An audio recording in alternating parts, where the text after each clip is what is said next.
So my lesson is first grade art, and we're going to be talking about color. The TEK for this is first grade 2A and C, and it talks about inventing images that combine a variety of color, and then also increase manipulative skills necessary for using a variety of materials to produce painting. So the objective for the lesson is that students will be able to invent images that combine a variety of lines, colors, and forms, and increase manipulative skills necessary for using a variety of materials to produce paintings. So I would start off the lesson by reading the story, My Many Colored Days, the Dr. Seuss book.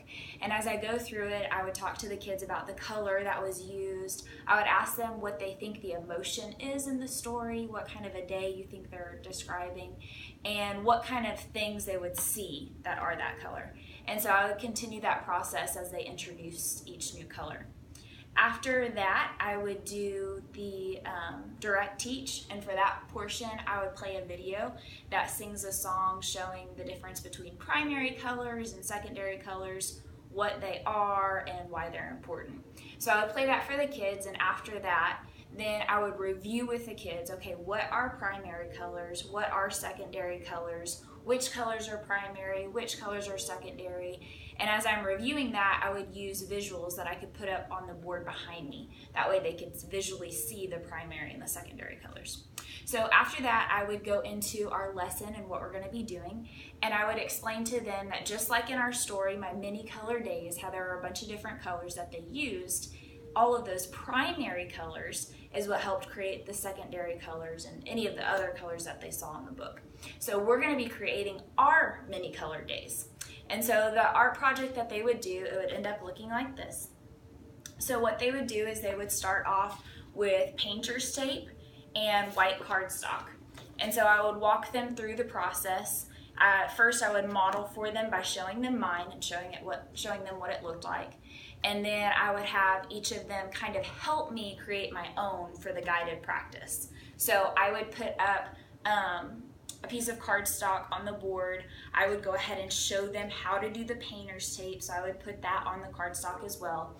And then I would use primary colors, which is what they will be using, to paint around the painter's tape. And so I would do that a little bit to show them what it would look like. And then for the guided practice, they would come and they would help me. So I would let each child come and put a little bit of the paint so that they could see the demonstration and so that they could practice with it.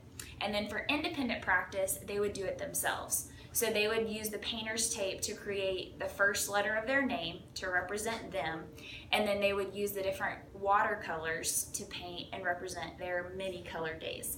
And I would encourage them to use the colors that they want to use, things that would describe how their day has been. So if they want to mix the colors to make secondary colors, they can do that.